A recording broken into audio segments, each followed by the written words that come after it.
Hey, it's Eldon here at Crazy Dad's Garage. Glad you came and decided to watch the video. We're going to put together a video here. I've heard about this swap for years, all my years of being interested as a car guy. But I've got this 78 Chevy pickup out there, the Crazy Dad Square Body, that came with a 350 in it, and it had some problems, and so we're going to fix that. And what we're really going to end up doing is swapping a 454 in place of it. I found one for $300 out of a motorhome, and it was a complete unit, and picked that up, and so we're going to swap it into this truck. And I know that they made these trucks with them in them, so it's not going to be a difficult swap, but I'm making this after the fact because I'm going to tell you it's mind-boggling how simple this swap is. I've heard about it for years, but I've never messed with Chevys a whole lot, frankly. And but swapping a 454 into the place of a 350, especially in a pickup where you got plenty of space, has been one of the most amazingly simple things I've ever done. So here's walking you through the process of how that happens. Good morning, everybody, and welcome back to another episode of Crazy Dad's Garage. And we're going to be working on the Crazy Dad Square Body today, moving forward with the engine swap. Now, most of you are probably looking at me and going, what is he doing with the Sawzall again? Oh no. Well, that's what I'm here to tell you about. So, along with the saga, you followed the previous episode of the Square Body. You'll find that we pulled that 350 out and it was trash, so we need to replace it. Well, I found a guy on Facebook Marketplace had a 454 that was in an old motorhome, and it only had 57,000 miles on it, and he said he'd sell it to me for $300. I thought, well, geez, that sounds like a great deal. Get a good running engine, we can be able to put it in the truck and just move right along, because a swap from a 454 to a 350 to a 454 is supposed to be fairly simple and straightforward. So that was all well and good. I came, looked at the motor, and told him I'd take it, and then it was several days before I heard back from him, because he still had to pull it out of the motorhome. Well, finally called him up, and he says, I've gotten busy with some stuff, and I don't have time to pull it out right now. Says, but I'll tell you what, if you'll come get it, I'll let you have it for $200 if you'll take it out yourself. So, thus the Sawzall, and our next victim, the motorhome. Yeah, this motorhome's completely trashed anyway, and it's going to the wrecking yard or scrap pile or whatever. So he was just going to cut the front end off the motorhome, get it out of the way so we can pull that motor out the top. And I thought, that sounds like a good idea. Besides that, it sounds kind of fun. So that's what we're going to be working on today. I've got my Sawzall and a couple other tools. We're going to cut the front half, not half, but from the doors forward off so that we can get in there with a tractor and a bucket and lift that motor out. So that's what I'm going to be working on today. And this episode is really going to be about swapping a 454 in for a 350. I've heard all my life that with Chevys that swap's relatively simple. Done a little research on it. It sounds like it's really not going to be a big deal. So we'll see. We're going to go down that path and start with getting this motor out of the motorhome. So I'll walk you in there and kind of show you what we got to do to start with, and then we'll be moving on to the, what do you want to call it, the hack and chop part of the thing. Anyway, when I left home this morning, Penny was like, don't hurt yourself. I'm sorry you got to go through that. I was like, frankly, it sounds kind of fun to me. So let's just see what happens here. Alrighty then, here's our 454. Oh wow. Looking at the odometer on it, it's only got 39,000 miles on it. Hey, that's an even better deal. What I love about these motorhomes is because they're something that people are supposed to use for vacation, they spend most of their life sitting around. And so this thing's really probably just sat around most of its life. And that, I mean, if that mileage is correct, and I believe it is, we're actually getting a motor here that's actually nearly new.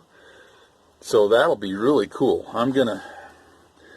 Anyway, we'll walk you through. What I'm gonna do is probably cut this thing right across the floor level there, and I don't know what we'll do about the dash.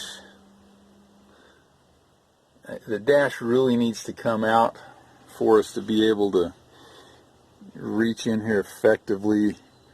I don't know, unless I cut the side of the thing out here. So, there's no way to get a tractor in here on the side of it. So, anyway, we'll probably go from the door opening up and across the top, and then down the other side to the floor. And I don't know, we'll just maybe see if we can hack this thing off at floor level on the front here and get that to kind of just lay over to the front, so we can just push it over to the side over there out of the way. Like to do it without breaking that glass all to smithereens, but we'll just have to see. And I think I can go from that window opening there back up, kind of like I did the door on the other side. So that's kind of going to be the approach I'm going to start taking. I'm not going to bore you guys with a bunch of the details of tearing the thing apart and cutting it up. I'll just get that done and kind of show you a few occasional shots of the progress on it. But that's where we're going to go, so we can get ourselves a good motor to put back in the Crazy Dad square body. Alright kids, this is how to remove an engine 101 right out of the motorhome. Since the motorhome's going to the dump, we just cut the front part of the roof off and several things like that, so that'll allow us to get in there. And we've got a tractor coming with a loader and a bucket on it, so that we can just reach over the front end and grab a hold of that motor and lift her straight up out of there and go put it in my pickup. So we're all in good shape. I don't know, if I think about it, I'll probably show you a picture when I get it in the truck. But anyway, it's been most of a day project to get that done. Part of it was he told me I could have any of the little pieces and accessories that were on there that I wanted, so I spent a couple hours just raiding stuff for some of my other Crazy Dad projects. But anyway, we're probably 5 hours, 6 hours into it at this point to get that all out and done. So anyway, we will be back in touch with you after I have a bath. Well, here it is, guys. Got her home. It's my $200 454 Chevy motor with, I found, only 39,000 miles on it. That should be an excellent addition to the square body over there. So it came with a ton of extra parts. He told me just anything I wanted to go ahead and strip off of that truck, and I've got some fantastic huge battery cables here which will work great. I need to update the Crazy Dad rat rod with some of those, because the ones I have on it are not really big enough. But got this whole pile of extra stuff here. These duct hoses, I know I'm going to need them in the Lotus project, because it has a bunch of hosing and it's not in good shape, and these are all excellent. And then different stereo pieces, switches, gauges, stereo, lots of different things like that. All of that stuff came in the bargain, and plus a few other things. So anyway, there we are. I'm back home now, and probably tomorrow I'll start in pulling this out of my truck and getting the extra parts off of it that I don't need for our project, and get it installed. So there you go. That was a good deal. Out of the bed of the truck and onto the ground, so we can start prepping it to go into the square body right there. Yeah, it's early morning, my brain's not thinking. Makes a good excuse anyway. So first thing I'm doing is stripping off all the excess parts that I don't need. And here's my pile so far. I've still got several things to go, but we don't need a smog pump on this truck, so that's coming off. We don't have AC that works now, so getting rid of the AC compressor. And there's my power steering pump that was unique to that motorhome, so we're gonna swap that out for the one that was on the truck. You got various little control valves like this, and yeah, different. Here's some wiring harness that we didn't need, a whole bunch of vacuum lines, things like that. Things we still have to work on. I'm going to pull this carburetor off because I'm going to use the one that was on the truck. Same carb, I assume it'll work on this. Let's see, I'm going to pull all of this air injection system stuff off here. Probably won't be able to get these plugs out, so probably what I'm going to do is cut these off and bend them over and flatten them so that they pretty much seal. Not too worried about that kind of stuff. What else needs to come off? Got a couple things like this that we'll need to get rid of. Yeah, some more pollution control stuff there. I'm going to disable this flapper valve in the exhaust system there, so we'll have to do something with that. Yeah, anyway, that should get us close to where we need to go, and then we'll be ready to drop her in. Oh, I did pull the torque converter was on here because he just pulled the transmission off of the converter, so I've got it actually sitting on the ground over there with my other one. And I measured out the flex plate and it matches the one that was in the truck, so that's a really good sign. So we'll be able to clean that up and use this. I'll probably use the torque converter that came with this motor. And anyway, that's where we're at right at the moment. So I'll be back when I get it ready to go in and get some of these other pieces on here. So there we go. Just a little bit of the process as we're moving forward. Okay, we got pretty much everything stripped off the top end of it. So I guess I still need to take this exhaust mechanism off right here. I haven't got that done yet, but got pretty well everything off. So I'm going to use my grinder to cut off these air injection systems here, and went down and got myself. They actually came out. I put an impact wrench on them and they came right out. So I went down and bought myself a bunch of little pipe plugs, and I'm going to be installing those here to plug up all of those holes there so we don't have any exhaust leaks. That's a better solution than what I was suggesting, but I wasn't sure I could actually get those things out. Got the carburetor off and that lift plate put in place there. Will make my lifting easier and safer.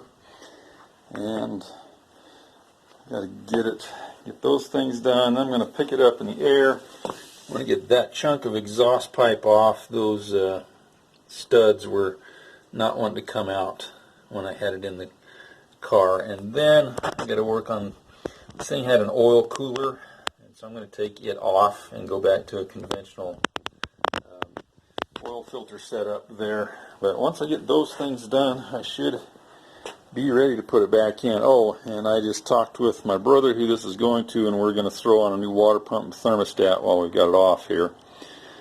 Don't know that I need them for sure, but since this is a 1983 and that's all original stuff, just, you know, the water pump's probably 35 or 40 bucks, and thermostat's less than 10. Plus we got this chunk of connector hose there, a bypass hose, and I would really like to replace it. I think it's got a crack in it anyway, but in order to replace it, you need to have that pump off to do it right. So anyway, we're going to get those grabbed and take care of that, and then we'll be ready to put the thing back in. So that's where we're at right now. Okay, so I just learned something here. I'm pulling off the exhaust manifolds here because I had a broken bolt in one of them, and fortunately it came right out once I got the manifold off. Also broke a stud out of there getting it off, so I've got that out now. When I got it off, I remembered that air injection system has these little tubes that stick into the exhaust ports, and I thought they were welded in there solid, but they're not. They move. And so I took my plugs out that I put back in, and those push right back out like that. And I get them completely out of the way. Put my plug back in, and now I don't have that restriction in the exhaust port, and it's completely unneeded. So that was just a little piece I thought I'd show you there. What we've done so far, I pulled that oil cooling system off of the adapter here, off the oil filter, and I had to go take that piece up inside there off of my old 350 block and bolt it in place, so that now I've got air filter adapter, or oil filter adapter there. And what else have we done here? This Motorhome oil dipstick tube came from here clear out the front of the motorhome so you could reach it. It was literally probably 3 feet long. Actually, I can see it laying over there. It's nearly 5 feet long. And I knew I had to cut that tube off, and it's just a plain piece of tube. So what I did was I took my old 350 dipstick here and compared the length between it and the Motorhome dipstick and cut that much length off of my tube here, so that this now is a perfect fit, and it actually puts it in a great spot. So got that taken care of. Probably going to go in and pull this exhaust manifold off, because I haven't done that on this side yet. Do the same thing, get those air injection tubes out, plus I broke another stud off of here, so I need to get that pulled out and replaced. And those are the things, the main things that I've been doing here, I think. I had slightly bent these lines coming off of there, so I got the tubes off of them, got them straightened back out in the right place. And we're just gradually sneaking up on this thing and getting different pieces of it so that it's ready to go back in the truck. I've got some valve cover gaskets. They're going to be one of the next things that I do here. So yeah, I think that's about where I'm at as far as what I've done since the last chunk of video. So I'll be back when I get more. Okay, we're wrapping up a long day here. I've been at this thing for probably 10 or 12 hours now. But got the motor all ready to go. All the little things that I needed to do to it are done.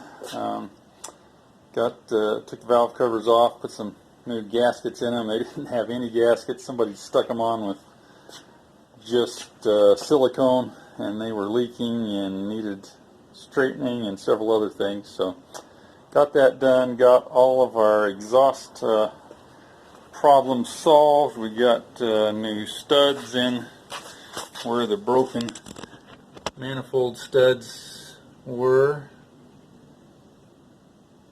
Probably can't hold that still enough to get it to focus. Anyway, got a new one there and a new one down here. There you go.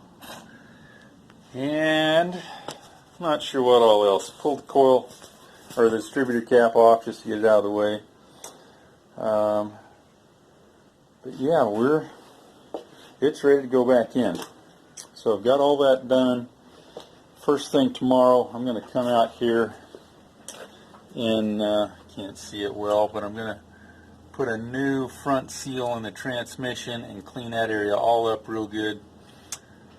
Figure out how to get this wiring probably supported some way so that it isn't flopping around in the way down there.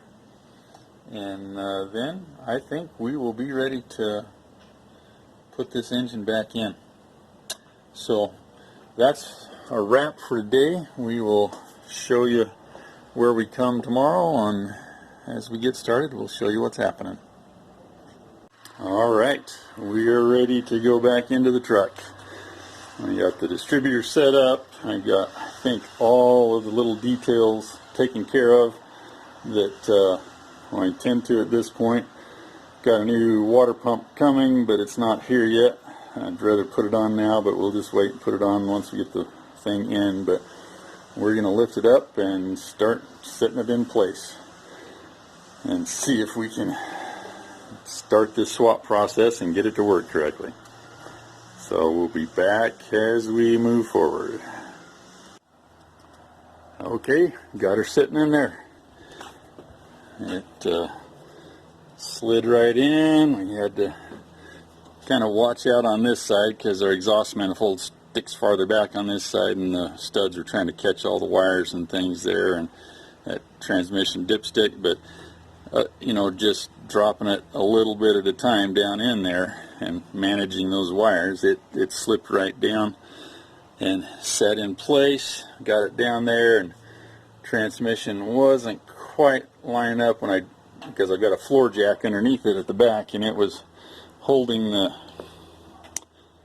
you can see the tail of it sticking out there. It was holding the transmission at an angle instead of straight in, so it was tipped up on this side. I got it in there, it wasn't quite lining up. I was trying to figure out what to do. All of a sudden I thought, oh, let the jack down. So I let the floor jack down, and boop, the alignment dowels popped right into place, and it fit perfectly. So we're ready to start bolting it to the transmission right now. It slid right in there and worked exactly the way it's supposed to. So there's the beginnings of the big block Chevy into the pickup truck, swapping it for the small block. So we got her in there. I'll come back as we progress through the thing. Once I bolt it up together down there, I'll put the torque converter bolts in it, and then we will have to lift the motor and tranny combination back up so that I can get the top half of the clamshell for the motor mounts bolted back to the block. I had to take them out so that I could slide the motor back and forth without that interfering with it. So that's, I think we'll go to that point and come back and give you some updates of what I do from there. So far it looks like it's going to be an absolute cakewalk to put this thing in. I may have to lengthen the wires for that oil pressure sending unit, because on a small block it's back there by the distributor, and might have to do something with that temp sending unit that you can barely see right there, because it's normally up here on a small block. So I have to do those two things. I think almost everything else is going to line up very close, except for the exhaust maybe. And I'm keeping my fingers crossed that I can use this carburetor, because it's in good shape and has got the propane conversion attached to it, which this truck's designed to run on either propane or gas. So anyway, we're going to move to that point and just see what we're looking like, because that's where we're at. So be back in a little bit. There we go, my friends. So we got her bolted back in, got the motor mounts on, and bolted to the tranny, the belt, the torque converters bolted up. That's kind of what we've got done down below, and I got the hoist out of the way now so that we can function in here. And we got the hood on, so we got weather protection now.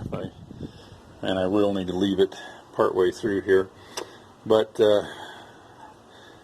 so far it's totally bolting in, and haven't had to get any new parts or anything thus far.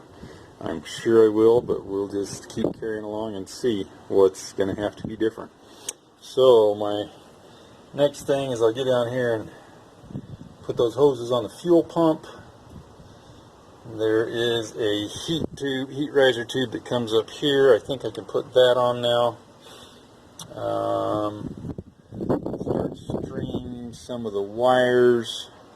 See if I can figure out. So there's a manifold vacuum nipple right back there, and I think on the other engine it had a T in there, so I'll have to figure that out. We I got to see what has to go there. Can't remember. We'll do that. So this set of wires right here actually has to run over something like this to the distributor. I mean the alternator here.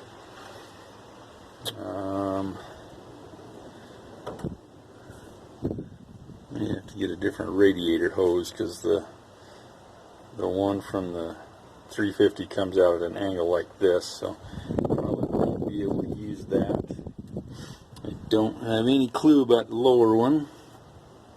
I got to hold off on some of these things until I get my water pump put in. That's coming first next week. Once I get that in, then I can get the alternator set back in. I can put this power steering pump back in place. I might be able to put this carburetor back on right now.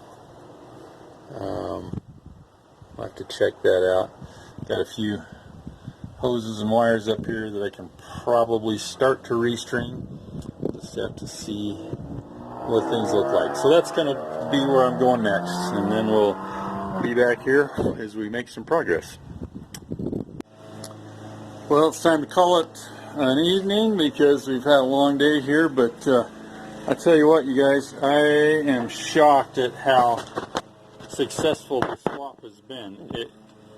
So far, I haven't had to buy anything, and everything is going right back basically in the same place that it came from. There's an example here. I've got this PCV valve going into the valve cover, and it's got an old piece of hose on it that's a little bit stiff from having sat there for so long. It fit exactly. I mean, this hole must be in the same relationship distance-wise to the carburetor as on the small block. And it probably was. I think that small block hole is probably in the middle of the valve cover. But it's just stuff like that. My brain's blown by how simple this has been.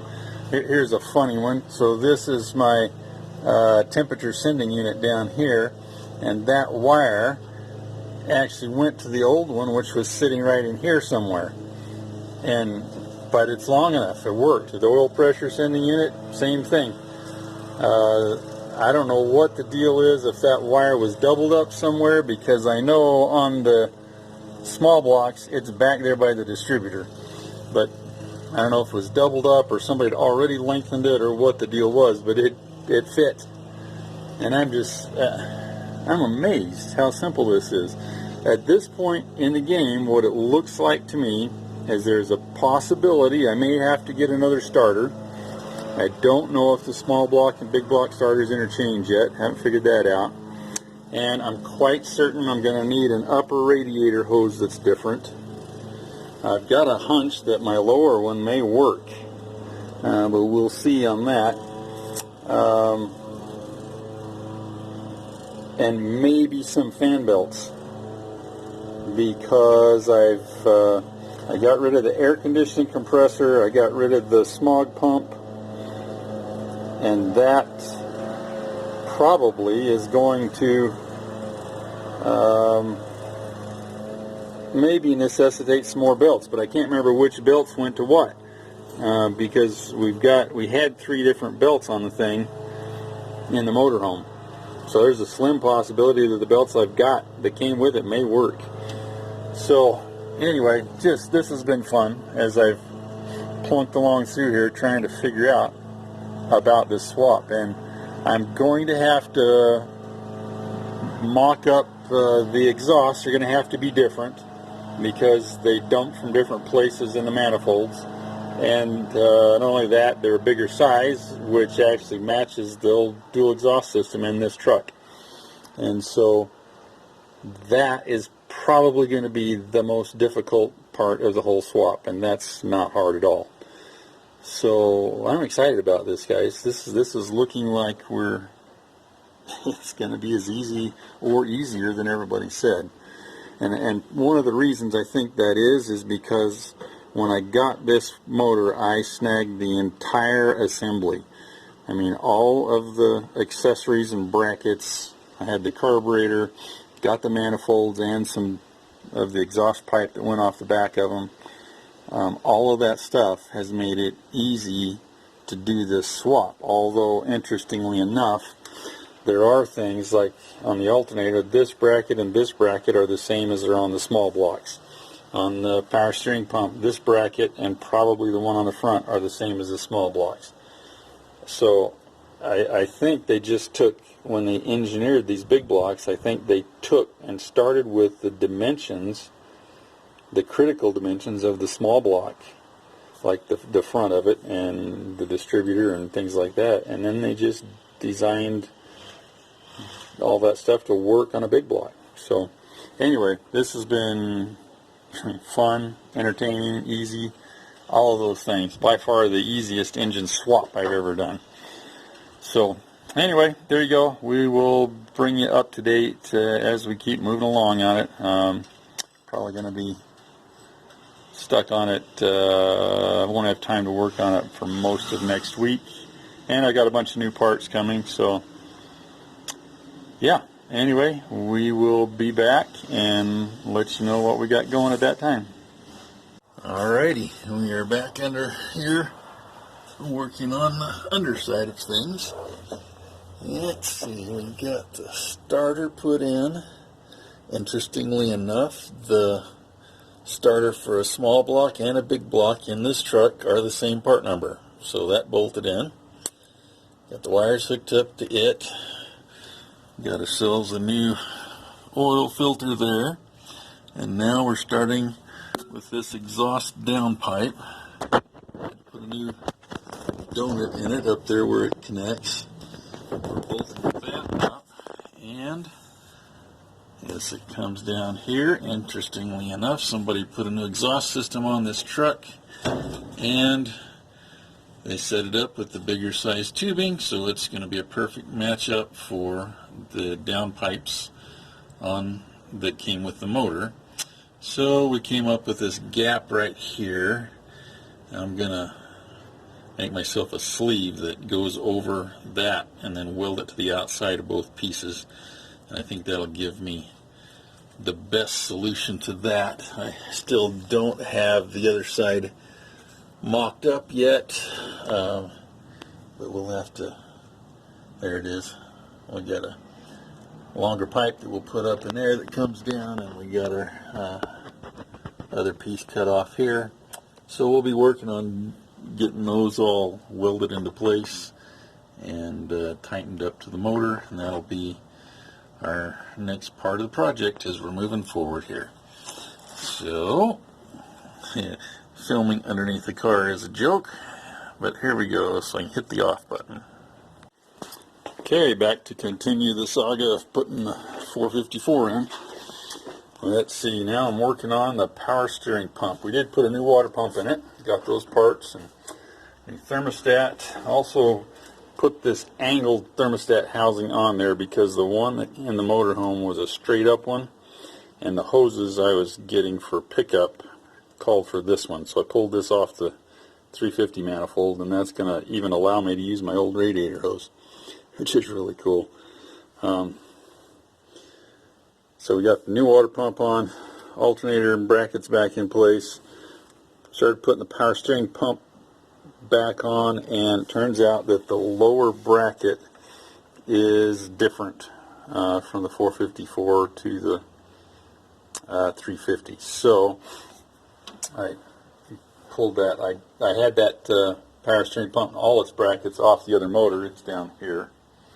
And so I just pulled the brackets off of it. It turns out that the upper bracket, which is that one right there, is the same. But the lower bracket, the other one right here, is slightly different. So, and the nice thing is, because I had to do this, the bracket that was on the 454 is actually in better shape than that one. So we got it on here, got the pump mounted. Right now I'm in the process of looking for that adjustment bolt right there. And then we will put that pulley from the, so I had a double pulley on the 454 and the 350 had a single, so I'm going to put this double one back on just because I've got it, and it may be that I need that extra pulley, I don't know.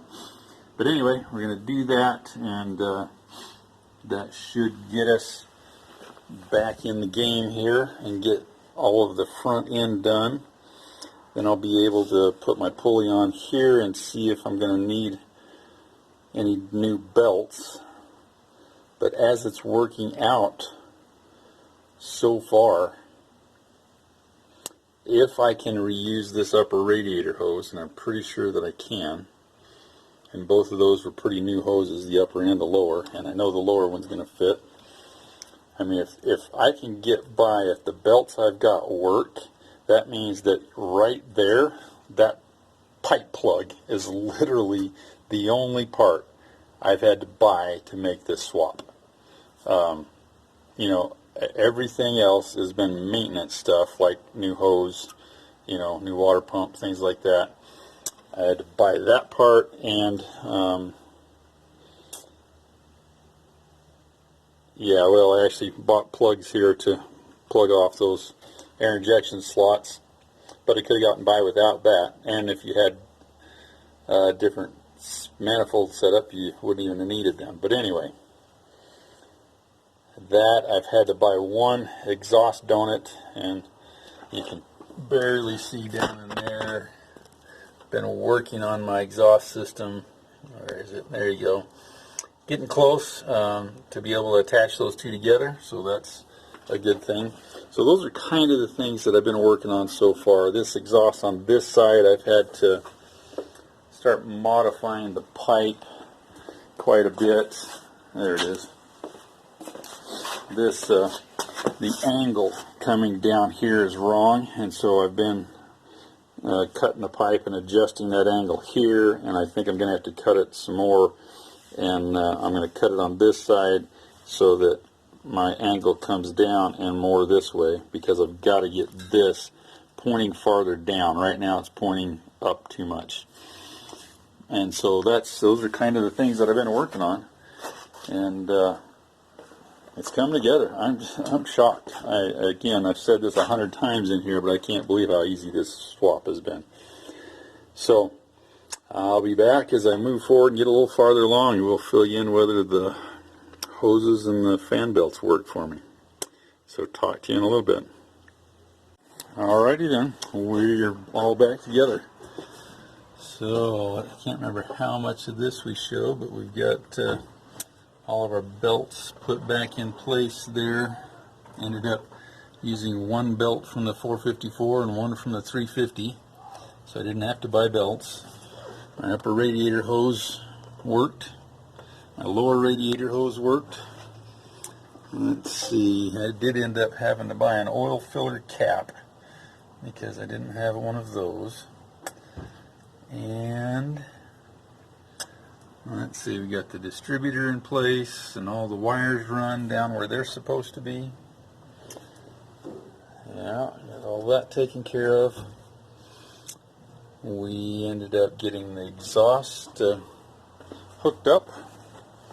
So we're all set there. They're tied together on both sides. Yeah, you can't see the other one over there, but that's alright. Got them hooked up. We're filled up with fluids. All my oil's filled. Antifreeze. And trying to think what else we've got to show you here. Got the radiator put back in, obviously, and all of these hoses hooked up down in here. Transmission cooler lines and lower radiator hose. This is actually a heater hose right here. It goes to the radiator on these. Yeah, I have never seen anything that was as bolt-in as this was. I mean, yeah, of course it would be bolt-in because these trucks came with them, but I mean, the swap was so simple. Literally, the only two things that I have bought for this swap that were necessary are this pipe plug and that oil filler tube and these little pipe plugs down along here. That's it. Everything else came off of one engine or the other and bolted into place. It was that simple. So I've got maybe I'm going to say $20 worth of parts that I had to buy for the swap. And you know, there's a lot of, depending on which 350 you've got, a lot of them use the same style. It's usually a rubber pushing cap that says oil on it. And so if you had one of those, you might not even have had to buy that. But yeah, this has just been amazing. So there you go. I'm ready to try starting it now. And I'm out of gas. I think he drained all the gas out of it once he killed the engine. So got to go buy some gas, put in it, make sure our fuel system's working, and then we'll be able to be back and give it a shot, see if we can get it running. Okay guys, so the swap is done. We've got everything done. I think that's what I just said in the last segment of the video here, but it's all finished. Got everything hooked back up in here, and I've started it. It runs. We've set the timing on it, done a little adjusting on the carburetor, and there we go. That's it. So right now I'm just piecing the truck back together with a couple things that have been taken off and getting it ready to go. But that's a wrap on installing the 454 in place of a 350, and literally the only pieces that I had to buy to do that were this pipe plug right here, the oil filler cap, and this series of pipe plugs along there to plug off the air injection system. That's it. Everything else we bought was maintenance stuff. So I did put all new plug wires on. As I said, we got a new water pump and thermostat and some hoses and things like that. Actually, not hoses, just that hose right there, that little bypass hose. Really, an oil filter, fluids, a new battery. You know, those are just maintenance and upgrade things that were missing here. But I can't believe it. That was literally pull one out, bolt the other one in, with almost no extra parts. You know, I had to have combinations, some parts from the 350 and some from the 454 to make it work, but they were all there. So if you start with a complete vehicle, so this truck was complete, had everything on the 350, and then you pick up a replacement engine that is a complete engine with all the accessories, all the carburetor and the distributor and all that kind of stuff, the manifolds, you don't have to buy any more parts. That's a cool thing. And just on this swap. Now, yeah, you can do the maintenance stuff and upgrade to new belts, hoses, and plug wires and things like that. But literally, it's a direct replacement for the 350. That's how cool this whole thing has been. I'm just amazed. So anyway, there you go. I'm going to wrap it up there and call this another great video from my opinion. I don't know if the video is great, but a great project from Crazy Dad's Garage. Swapping a 454 into the place of a 350 in a 78 Chevy truck. And so I get it. This isn't going to be the same all the way across the board with everything you might swap, but it will work with these. So there you go. We're calling it a wrap. I hope you enjoyed the video. And if you did, I'd appreciate it if you would like and subscribe and leave a comment if you'd like to. Thanks a lot. Have an awesome day.